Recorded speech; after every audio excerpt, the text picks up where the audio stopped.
இந்த பாரம்பரிய சபைகள்ல ஈஸ்டருக்கு முன்னாடி பாத்தீங்கன்னா லெந்து நாட்கள்னு அனுசரிப்பாங்க, அதாவது தவசு நாட்கள். எசேக்கியேல் 8:14 நீங்க வாசிச்சு பாத்தீங்கன்னா, இதோ அங்கே தம்மூசுக்காக அழுது கொண்டிருக்கிற ஸ்திரீகள் உட்கார்ந்திருந்தார்கள்னு இருக்கும். இது செழிப்பின் கடவுளாக வணங்கப்பட்ட தம்மூஸ். அதாவது அந்த தம்மூஸ் இறந்ததுக்காக 40 நாள் துக்கம் கொண்டாடுறது அவர்களுடைய பாரம்பரியம். இதத்தான் இப்போது பாரம்பரிய கிறிஸ்துவத்துல லெந்து நாட்கள்னு அனுசரிக்கிறாங்க. பாரம்பரிய சபைகள்ல இயேசு கிறிஸ்து 40 நாட்கள் உபவாசம் இருந்ததன் நினைவா இந்த 40 நாட்கள் அனுசரிப்பதாகவும் சொல்றாங்க. ஆனா கொஞ்சம் யோசிச்சு பாருங்க, ஊழியத்துக்கு முன்பாக தேவ ஆவியின் பலன் அடைவதற்காக தான் இயேசு கிறிஸ்து உபவாசித்தாரே தவிர ஒவ்வொரு வருடமும் அதை ஒரு சடங்காச்சாரியமா அவர் அனுசரிக்கவில்லை.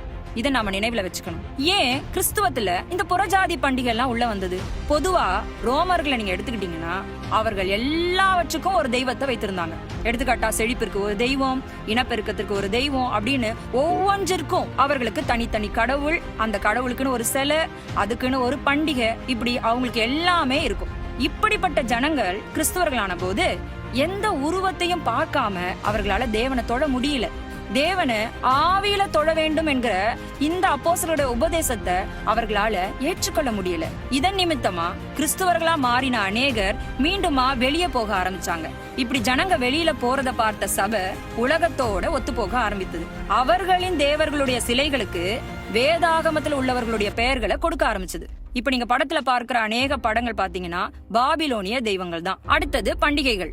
அவர்களின் பண்டிகைகளை அத கொண்டாடும் முறைகளை வைத்துக்கொண்டு அதன் மைய கருவை மட்டும் கிறிஸ்துவ சம்பந்தப்பட்டதா மாற்றியது. எடுத்துக்காட்டா ஒரு பொங்கல் பண்டிகையை நம்ம எடுத்துக்கொண்டோம்னா சூரிய கடவுளுக்கு நன்றி செலுத்தும் விதமா அவர்கள் அதை கொண்டாடுறாங்க.